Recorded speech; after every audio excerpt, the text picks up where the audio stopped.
Bismillahirrohmanirrohim. Assalamualaikum, saudaraku seiman. Yang ditakuti Dajjal jelang hari kiamat nanti. Dajjal menjadi salah satu tanda kiamat yang dampaknya disebut sangat dahsyat. Ada pendapat yang mengatakan, Dajjal takut pada satu hal.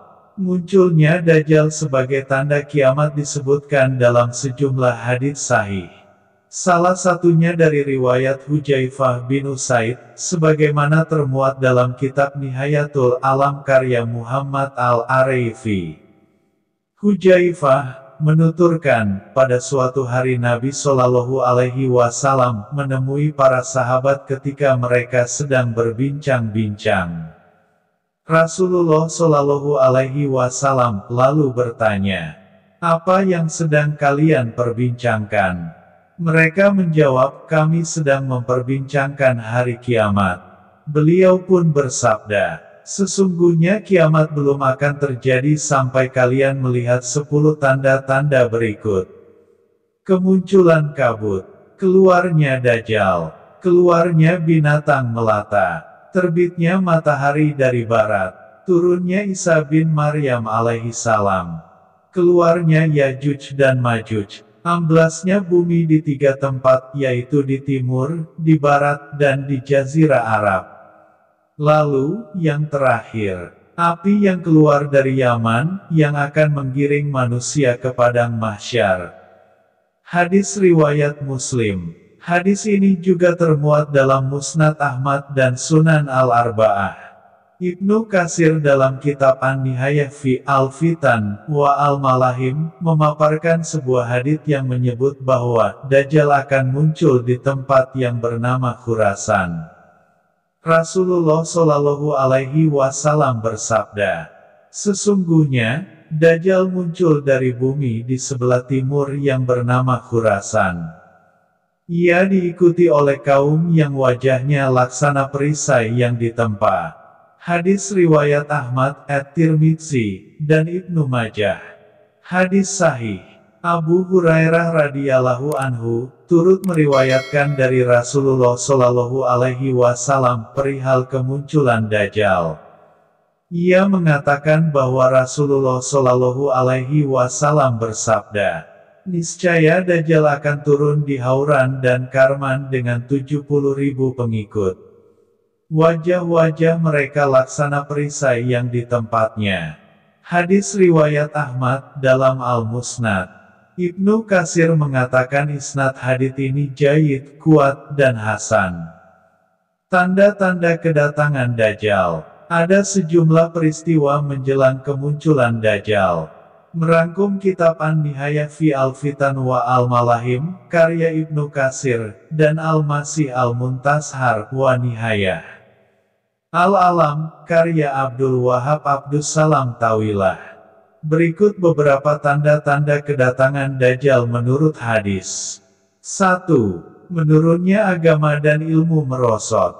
2. Dajjal akan muncul ketika orang-orang yang beragama semakin sedikit. Manusia lupa mengingat Allah Subhanahu wa Ta'ala. 3. Bencana kelaparan melanda manusia. 4. Terjadinya paceklik selama 3 tahun menjelang kemunculan Dajjal. 5. Banyak para pendusta. 6. Pembunuhan merajalela. 7. Terjadinya huru-hara. 8. Harta melimpah. 9. Banyak fitnah bertebaran. 10. Bahaya kesesatan. Dajjal akan menyesatkan umat manusia di akhir zaman. Rasulullah Shallallahu Alaihi Wasallam pernah bersabda bahwa tidak ada fitnah yang lebih besar melebihi fitnah Dajjal. Tidak ada satupun makhluk, sejak Adam diciptakan hingga terjadinya kiamat yang fitnahnya lebih besar dari Dajjal. Hadis riwayat Muslim. Imam Ahmad dalam Al-Musnad mengeluarkan sebuah hadis yang berisi perintah agar menjauhi Dajjal. Hadis ini berasal dari Imran bin Husain dari Nabi Muhammad Shallallahu Alaihi Wasallam. Beliau bersabda, Siapa yang mendengar Dajjal, hendaknya ia menjauhinya. Siapa yang mendengar Dajjal, hendaknya ia menjauhinya. Siapa yang mendengar Dajjal, hendaknya ia menjauhinya, sampai 3 kali Rasulullah menyebut seperti itu. Seseorang mendatanginya dan mengira bahwa Dajjal itu orang mukmin. Orang itu tetap bersamanya karena ia memiliki syubhat sehingga orang itu mengikutinya. Hadis riwayat Ahmad dan isnadnya jayyid.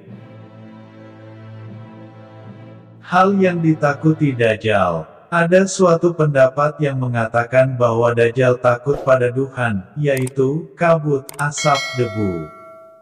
Pendapat ini dipaparkan Wisnu Sasongko dalam buku Armageddon, Peperangan Akhir Zaman menurut Al-Quran, Hadis, Taurat, dan Injil saat membahas Al-Malhamah, huru-hara besar jelang kiamat. Ia menjelaskan, saat terjadinya Al-Malhamah, meteor akan jatuh ke bumi yang menyebabkan ledakan dahsyat hingga menimbulkan debu-debu beterbangan berbentuk kabut. Hal inilah yang menyebabkan Dajjal menjadi cacat dan pasukannya hancur lebur, jelas Sasongko dalam buku tersebut. Pada zaman Nabi, ada seseorang yang mengaku sebagai Dajjal. Orang itu bernama Ibnu Sayyad. Ketika Rasulullah Shallallahu Alaihi Wasallam menguji Ibnu Sayyad, beliau menanyakan perihal duhan. Peristiwa ini mengacu pada riwayat Ibnu Umar radhiyallahu an yang termuat dalam Asrat As-Sa'ah Al-Alamat Al-Kubra, karya Mahir Ahmad As-Sufi. Diriwayatkan bahwa Umar bin Khattab radhiyallahu anhu berangkat bersama Nabi untuk menemui Ibnu Sayyad. Mereka pun menjumpainya sedang bermain-main dengan anak-anak bocah di puncak benteng Bani Magalah. Padahal sudah begitu dekat dengan Ibnu Sayyad tetapi Ibnu Sayyad tidak menyadarinya. Sampai akhirnya Rasulullah Shallallahu Alaihi Wasallam menepuk dada Ibnu Sayyad. Kemudian beliau bertanya, apakah kamu bersaksi bahwa aku adalah utusan Allah? Ibnu Sayyad memandang beliau dan menjawab, aku bersaksi bahwa kamu adalah utusan bagi orang-orang yang buta huruf.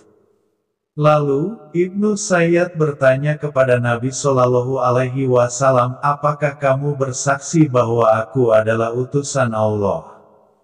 Nabi Shallallahu Alaihi Wasallam membantahnya dan bersabda, aku beriman kepada Allah dan para rasulnya. Beliau juga bersabda, aku merahasiakan sesuatu darimu. Lantas Ibnu Sayyad berkata, itu adalah asap. Mahir Ahmad As-Sufi menjelaskan, maksud asap dalam perkataan Ibnu Sayyad tersebut adalah asap yang termuat dalam firman Allah Subhanahu wa Ta'ala. Maka, nantikanlah hari ketika langit mendatangkan kabut asap yang tampak jelas. Quran Surat Ad-Duhan 10. Setelah itu Rasulullah Shallallahu Alaihi Wasallam bersabda, "Nyalah kamu, karena kamu tidak akan bisa mengubah takdirmu." Umar bin Khattab radhiyallahu anhu saat itu hendak membunuh Ibnu Sayyad, namun Rasulullah Shallallahu Alaihi Wasallam menukas, jika dia memang Dajjal, kamu tidak akan mampu melakukannya, tetapi jika dia bukan Dajjal maka membunuhnya tidak bermanfaat bagimu. Hadis riwayat Bukhari. Menurut Imam An-Nawawi, masih samar apakah Ibnu Sayyad adalah Dajjal atau bukan. Namun, kata dia adalah penipu dan Nabi Shallallahu Alaihi Wasallam tidak pernah menegaskan apakah dia memang Dajjal.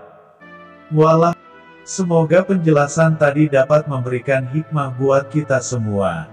Jangan lupa subscribe channel ini biar tidak ketinggalan video-video bermanfaat lainnya. Sekian dari Nana Tembilahan, terima kasih.